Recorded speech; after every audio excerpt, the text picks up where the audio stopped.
It was a Tuesday afternoon, middle of nowhere, at one of those lonely gas stations that only exists because someone eventually needs fuel. The kind where long-haul truckers grab burnt coffee and bikers top off before disappearing back onto the highway. I was standing there filling up my Harley when I heard a scream. Not the kind people make when they're messing around. This one was sharp, high, and pure terror, ripping out of the convenience store like a warning flare.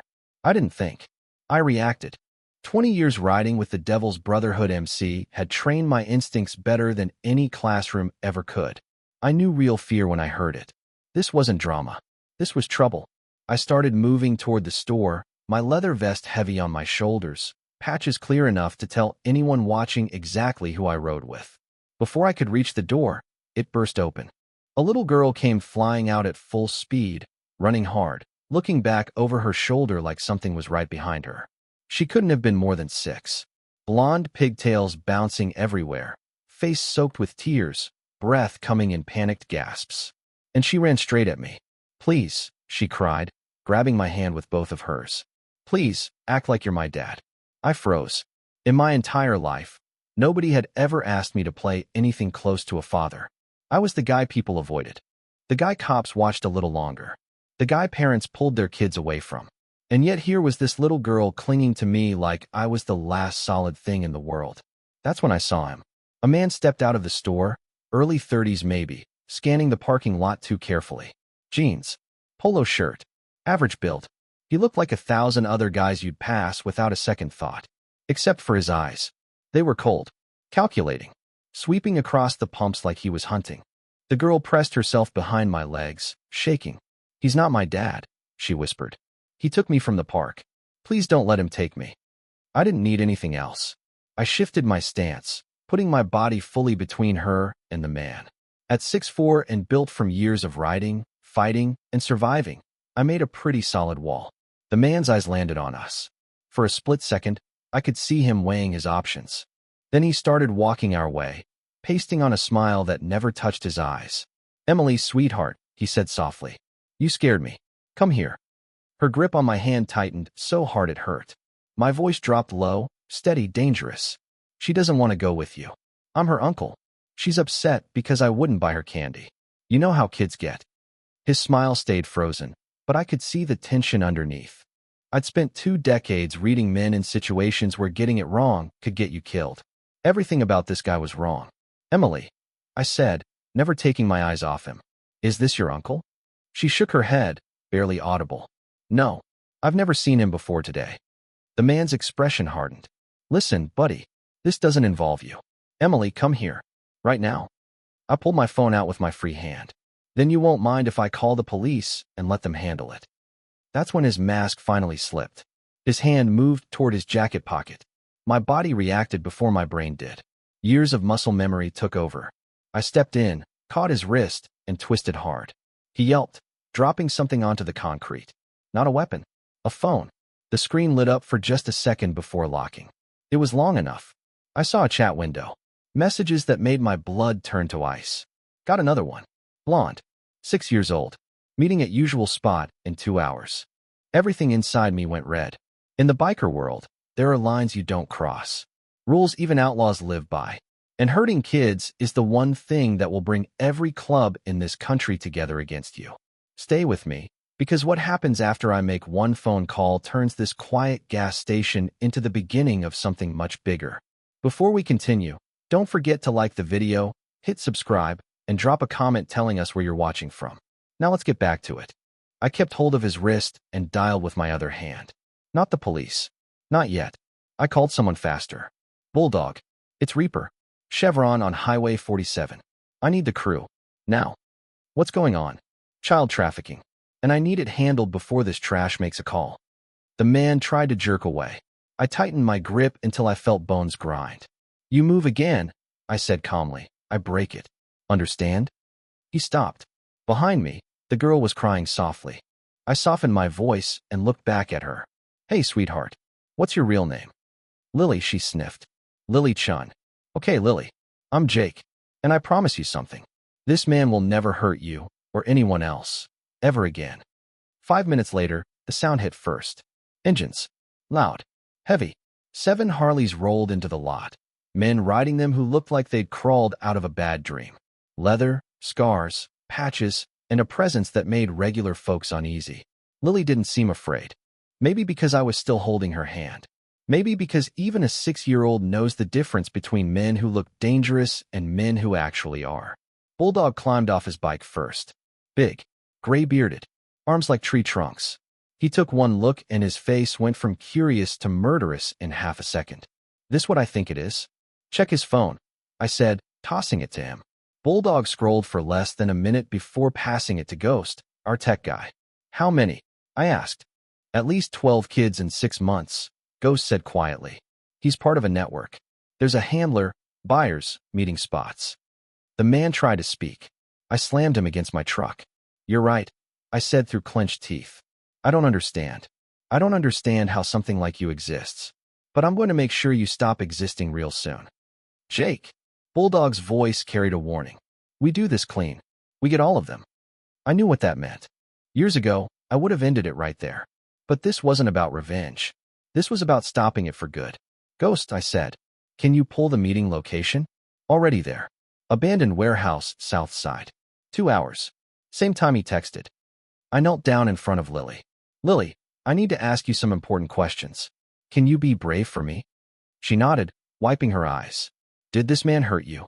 No. And that's where everything really began. She told us, he said he was a friend of her mommy's. Said there'd been an accident and that he needed to take her to the hospital right away. But once she was inside his car, he locked the doors and drove off. The only reason she escaped was because he stopped for gas. Smart kid. Brave kid. She saved herself by running. I crouched down in front of her. Do you know your mom's phone number, sweetheart? She nodded and rattled it off without missing a single digit. I dialed. The call didn't even finish ringing before a woman picked up, her voice already breaking. Hello. Mrs. Chun, I said calmly. My name is Jake Morrison. I'm at a gas station on Highway 47. I have your daughter, Lily. She's safe. On the other end of the line, the dam broke. I heard sobbing, relief crashing through every word. Oh God, oh thank God. We've been looking everywhere. The police said we had to wait 24 hours, but I knew something was wrong. They have the guy who took her, I told her. But I need you to call Detective Sarah Martinez with the state police. Tell her Jake Morrison from the Devil's Brotherhood asked for her at this location. She'll know what that means. There was a short pause. I could almost hear her thinking. The motorcycle club? Yes, ma'am, I said. I know our reputation. But right now, we're the good guys. Detective Martinez showed up about 40 minutes later, along with 3 state police units. She was in her 40s, sharp-eyed, the kind of woman who'd survived 15 years on gang task forces by trusting her instincts. The Devil's Brotherhood and her unit had crossed paths plenty of times over the years.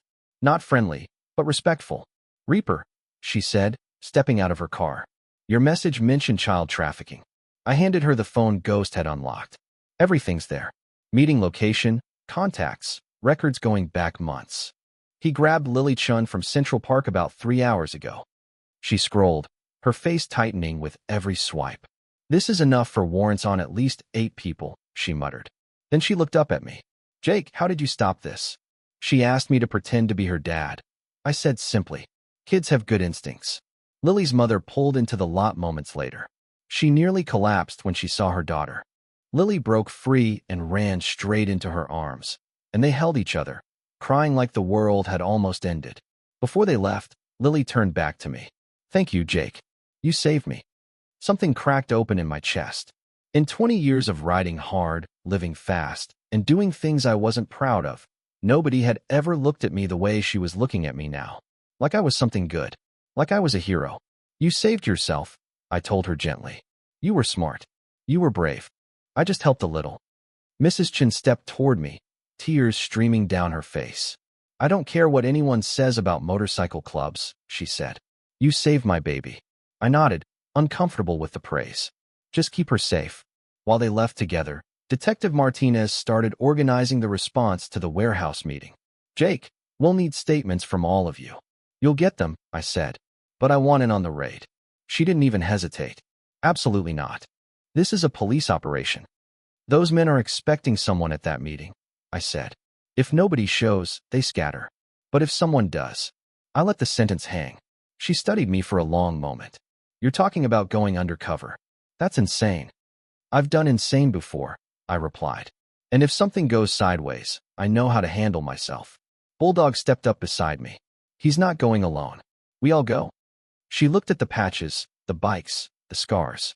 Finally, she exhaled. This conversation never happened officially. If anyone asks, you were never there. Understood? The warehouse was exactly what you'd expect from a place where nightmares are made. Broken windows, graffiti-covered walls, the smell of rot and old oil in the air. 6 of my brothers and I rolled up on our bikes right on time. Actually a little late, the way criminals like it. 3 men waited outside.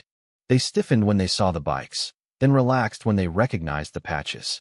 Criminals trust criminals, especially ones with reputations like ours. You're late, one of them said. I swung off my bike and let my presence do the talking. Had to make sure we weren't followed. You got the merchandise? The word burned going down, but I kept my face flat. He frowned. Wasn't expecting this many of you. My brothers go where I go, I said. Problem? He hesitated, then shook his head. No problem. Come on. They let us inside. What I saw made me want to burn the building to the ground. 12 kids, maybe 5 to 12 years old, sitting on the concrete floor. Some crying. Some too broken to cry anymore. 12 families shattered. 12 lives stolen. I pressed the signal on my phone for Martinez and her team. So, I said casually, even though my blood was boiling. How does this work? Simple, the man said. You pick. We name a price. Money moves. Merchandise is yours. That word again. I looked at my brothers. I knew exactly what they were thinking. We'd all done bad things. But this was evil without excuse. I got a better idea, I said. The man smiled. What's that? You all get on the ground right now, I told him, or my brothers and I make sure you never get back up. The smile vanished. You a cop? Worse, I said. I'm someone who actually gives a damn. That's when every door blew at once. State police. On the ground. The traffickers ran. 2 pulled weapons. It didn't matter. Between my crew and the cops, it was over in less than 30 seconds. I moved straight to the kids, dropping to one knee so I wouldn't scare them. Hey, I said softly. My name's Jake. And for the first time that day, I let myself breathe. These officers are here to help you, I told them gently. You're safe now. You're going home. A little boy, maybe 7 years old, looked up at me with wide, tired eyes. Are you one of the bad guys? That question hit harder than any punch I'd ever taken. I swallowed. No, kid. Not today. The hours after the warehouse raid were chaos, but it was the kind handled by professionals. EMTs checked every child. Child services workers made nonstop calls, tracking down families, arranging reunions. Detective Martinez ran the scene like someone who'd been preparing for this moment her entire career. I should have left, but I couldn't. I stood against the warehouse wall, watching each child get walked out into safety. And for the first time in decades, I felt something I hadn't known I was missing. Purpose beyond just surviving. Meaning bigger than the next ride, the next deal, the next day. Jake. Detective Martinez approached me, her face hard to read. Here it comes, I thought. The arrest. Interfering with an operation. Going undercover without permission. A dozen charges she could probably make stick if she wanted to. I spent 15 years believing the Devil's Brotherhood was just another criminal organization I needed to shut down, she said. You've given me weapons cases, drugs, assaults. Plenty of reasons to hate your club. She paused. But today, you helped me dismantle the largest child trafficking network in 3 states. 12 kids are going home because you cared when it mattered. She held out her hand. Thank you. I shook it, feeling like I'd stepped into some upside-down world where cops thanked bikers. Don't make me regret this, Reaper, she said. I'm going to have to explain how civilian motorcyclists ended up inside a tactical operation. Our lips are sealed, Detective, I said. We were never here. She smiled just a little. Exactly. And off the record, if you ever intercept something like this again, you call me first.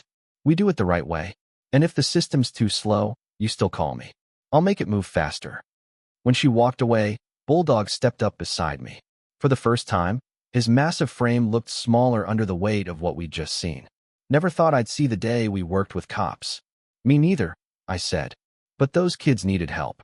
And we were there. He let out a slow breath. So what now, Reaper? We just go back to business like nothing happened? I didn't answer right away. I watched a father drop to his knees as his daughter was placed back into his arms, holding her like the world might steal her again. The mother couldn't even stand. She just sobbed, hands shaking. No, I said quietly. There's no normal after this. And I don't think we should pretend there is.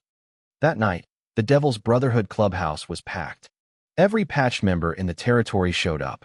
Prospects lined the walls, silent, learning what it really meant to belong to something bigger than themselves. I stood in front of men I'd ridden with for years. Men I trusted with my life. Today we crossed a line, I said. But not the kind we usually cross. We pulled 12 kids out of a trafficking operation. Not for money. Not for power. Not for reputation. We did it because it was right. Some heads nodded. Others stayed stiff, uneasy. I know who we are, I continued. We're not heroes. We've broken laws, hurt people, done things we can't undo. But there are lines that matter. And today reminded me where they are. I held up my phone. Messages. Kids reduced to numbers and prices. This is evil. Real evil. And if we ignore it, what separates us from them? Just the patches on our backs? Hammer spoke up. You saying we become vigilantes? No, I said. I'm saying we use what we already have. Chapters everywhere. Eyes on every street. Connections cops don't. From now on, anyone trafficking kids in our territory is declaring war on the Brotherhood. The room went quiet. You think this makes us weak? I asked. Today I watch cops shake our hands. Families thank us. A detective who's chased us for years asked for our help. That's not weakness. That's power. Bulldog stood. My sister's kid vanished 6 years ago. Never found her. If this stops even one family from living that nightmare, I'm in. Hands started going up. Not all of them, but most. The next morning, my phone rang from a number I didn't recognize. My name is Rebecca Torres, a woman said, her voice shaking. Detective Martinez gave me your number. My son Tyler's been missing for 3 days. Police say there's no evidence, but I know something's wrong. I thought about Lily Chun. About that waiting. That helplessness. Tell me everything. I said. Tyler was found within 48 hours. Lured online. Tracked to a motel. Brought home before anything worse could happen. That case led to another. And another. 6 months later, I sat inside a community center the Brotherhood had helped renovate. After-school programs. Safety classes. Laughter echoing off walls that used to hold nothing but dust. Lily Chin ran up and hugged me. Every time she did, something in my chest cracked a little wider. The trafficking ring was gone. 17 arrests. Dozens of kids back home. Still, I thought about that gas station. About a scared little girl whispering, "Please act like you're my dad." I'd spent my life being the man parents warned their kids about. But Lily saw a protector. The Brotherhood still rode. Still lived in the gray. Still carried its reputation. But now we had a code. Kids were untouchable. I kept a board in the clubhouse. Photos of every child we'd helped. In the center, Lily smiling, holding my hand. Mrs. Chin once told me, "You didn't just save my daughter. You showed me help can come from anywhere." I never liked praise. I just didn't walk away, I told her. That's all. My phone rang again. My daughter Emma disappeared today. They say I need to wait 24 hours. I can't. I grabbed my keys. I'm on my way. Bulldog and 3 others pulled up beside me. Engines roared to life. Once, that sound meant danger. Now it meant hope. I thought about Lily's question. Are you one of the bad guys? The answer wasn't simple. Maybe redemption isn't erasing the past. Maybe it's choosing differently now. Because sometimes the scariest men become the fiercest protectors. And sometimes being someone's dad, even for a few minutes, changes everything. And that's a code even outlaws can live by.